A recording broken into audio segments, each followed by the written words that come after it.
Coach Sloan, we're here after the dual meet over in Seattle. Had a split decision with men's and women's, but a lot of good marks for the Cougars came out of that meet. Why don't you talk a little bit about the dual meet in Seattle?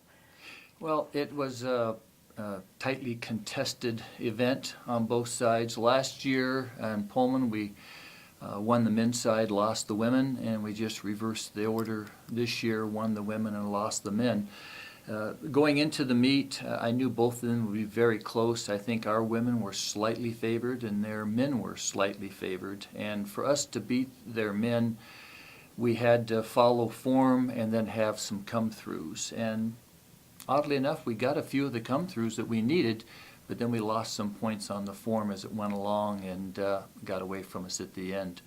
On the women's side, it could have happened the same way, except the women did a great job of battling, and Shauna Furman was a strong Iron Woman for us, competing in 4 different events and scoring well in all of those. And Ruby Roberts, a great performance by her in the 1500 meters, and that was a big bonus for us. But it went down to the relay on the women's side, and again, Shauna on the anchor leg brought us home for the win. It was very exciting. Very exciting, yeah. It was a fun meet. And Todd Wakefield, that's a pretty unusual and a pretty quick turnaround for a double win for him. Todd is I think very confident right now, and rightfully so. His abilities, his training. Coach Riley's done a great job of getting him ready for this time of year, and I can't wait to see Todd run at the conference championship. I think he's going to have an outstanding competition there. He's really been solid the entire year, from cross country through indoor through outdoor. NCAA qualifier as an individual in cross country, and Mountain Pacific champion in the 3K, and now outdoors he's running very, very strongly, and it seems like he can do it a number of different ways, with sit and kick or go out and push the pace hard. He's ready to go. Well, congratulations to the women, and get them next year, Cougar men. Yeah, absolutely. This week is an interesting week in that it's finals here at Washington State.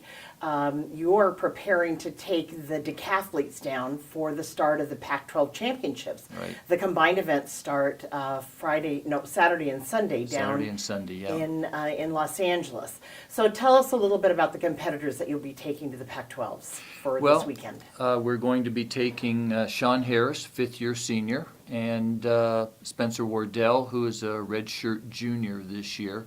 And Sean is very experienced. This will be his 5th Pac-10, Pac-12 championship, and well, actually his 4th, but he's been with us for 5 years. And Spencer will be his first occasion.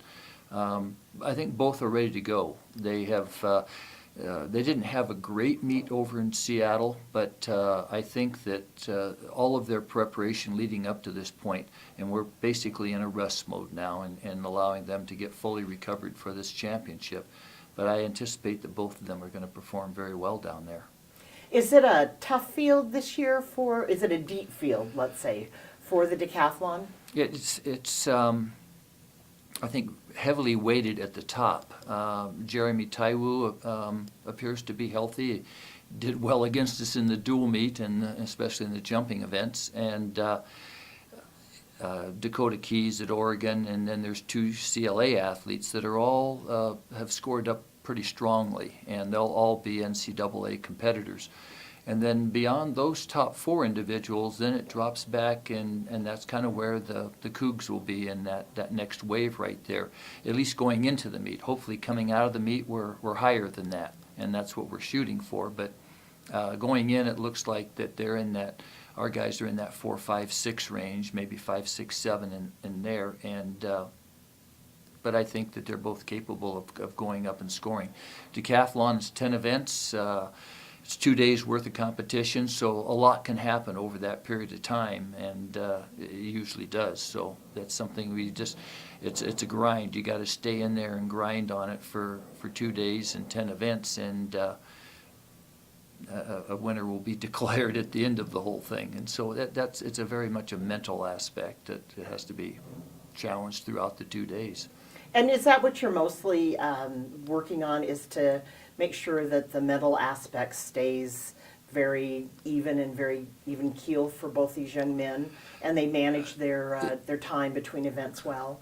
It's always something that is emphasized, that when somebody does something well in an event and has a good event, you want to take the emotion of that success. You don't want to dwell on the fact, oh, I did this. You take that high that you get from performing well and let that build momentum as you go through the competition.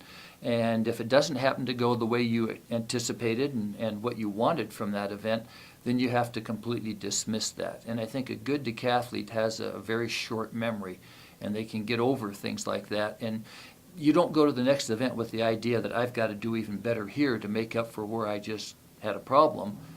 If you do, then you're going to have a problem in that event too. So it's a matter of just do your job, stay true to the task, and mentally even. Eleni Richardson on our staff now, she was the best I ever coached at that, as maintaining an even keel emotionally. And watching her compete, you could never tell if she got a personal best or a personal worst. She treated success and failure the same, and just went one event to the next and just kept grinding on it. Isn't the decathlon, isn't there a lot of camaraderie in the competition, because it's basically you against your event for the points? It's you're competing against yourself for the most part, and it doesn't really matter whether you win an event. That's a good thing. But I point out to people, when Dan O'Brien won the gold medal in the decathlon in Atlanta, how many of the 10 events did he win? Did he have the best performance in? And the answer is 1, the 400 meters. But you need to maintain consistency across the board and perform well in all of the events, and you're going to have some that are better than others. But I think it's important to maintain that even keel all the way through the competition. We've got about 50 athletes that are going to go over to the Vandal Jamboree on Friday afternoon and Saturday afternoon.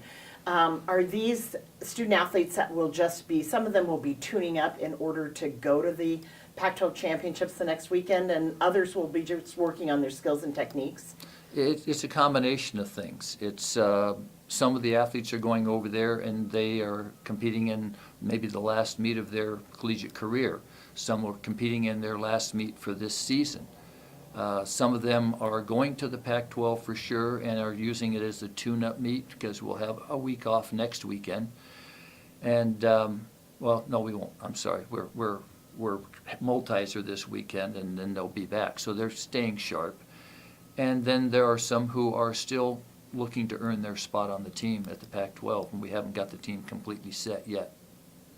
Well, Coach, we wish you and the decathletes good luck in Los Angeles this weekend, especially Sean Harris, who certainly has put in a lot of time and effort. We want a good outcome for him and for Spencer Wardell.